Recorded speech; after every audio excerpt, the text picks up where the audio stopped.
पंकज, आप उन लोगों को क्या संदेश देना चाहते हैं जो इस जहर में जाने अनजाने शामिल होते जा रहे हैं? वो कैसे बचें इसमें?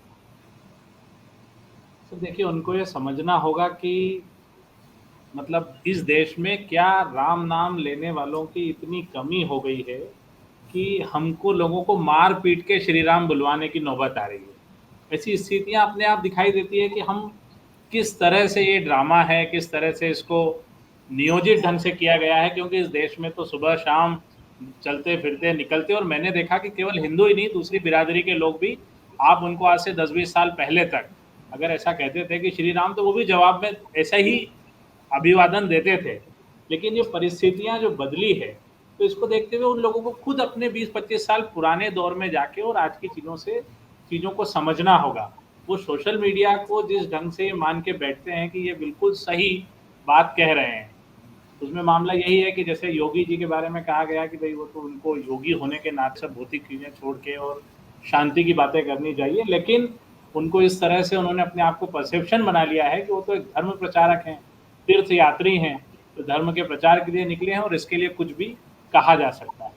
तो ये जो एक दौर है पूरा, उसमें परसेप्शन जो क्रिएट किया जा रहा है, तो उसमें मेरे ख्याल से बहुत बड़े पैमाने पे लोगों को इसका जवाब देना होगा। जैसे कि अभी हम बात कर रहे हैं कि फिरोज गांधी को लेके सवाल उठते हैं, फिरोज खान कहा जा रहा है, उनका धर्म बदला जा रहा है, तो लोग इसको मान लेते हैं। तो इसके लिए तो मीडिया, खासकर कि प्रिंट मीडिया, इलेक्ट्रॉनिक मीडिया पे तो उतना मुझे समझ में नहीं आता चीज़ों को लेके कि लोगों के दिमाग में वो बैठता होगा, क्योंकि एक समय में चीज़ें आई बाहर निकल जाती हैं। लेकिन प्रिंट मीडिया को लगातार इस पे काम करना चाहिए। इस तरह के जो सवाल उठते हैं उस पर जवाब देने चाहिए। आज से कुछ साल पहले तक हम देखते थे कि जो भी सवाल समाज में उठता था, उस पर जवाब देने के लिए मीडिया 1 पेज, 2 पेज, 4-4 पेज की रिपोर्ट करता था कि इसकी हकीकत क्या है। अब हमने मीडिया को ऐसा बांध लिया है, उसके भी अलग अलग कैटेगरी हैं, भाजपा, कांग्रेस, दूसरी पार्टियां, छोटे दलों का मीडिया। इसके अलावा हमने मीडिया को शब्दों में बांध दिया, 250 वर्ड की कॉपी, 300 वर्ड की कॉपी, छोटी खबरों का जमाना आ गया है। तो इसके कारण बहुत सारी चीज़ें निकल के सामने नहीं आ पाती।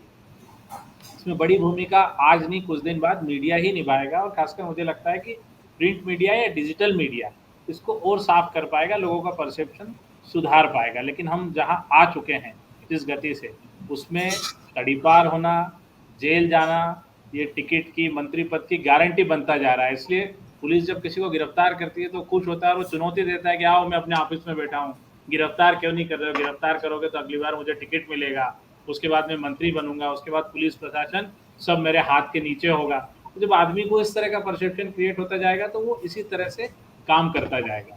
मेरे ख्याल से इसमें बहुत ज़्यादा काम करने की ज़रूरत मीडिया को ही है, ताकि वो चीज़ों को ठीक करे। आज भी प्रिंट मीडिया या डिजिटल मीडिया के कुछ अच्छे वेबसाइट जो हैं, उनकी विश्वसनीयता है कि लोग उन पर भरोसा करते हैं, लेकिन वो भी अपना काम पूरी ईमानदारी से कर नहीं पा रहे। कर नहीं पा रहे हैं, बिल्कुल। यानी कि चौथे स्तंभ को अपनी भूमिका निभानी पड़ेगी, ना कि उसे राजनीतिक पार्टियों के हाथों में बिकना होगा।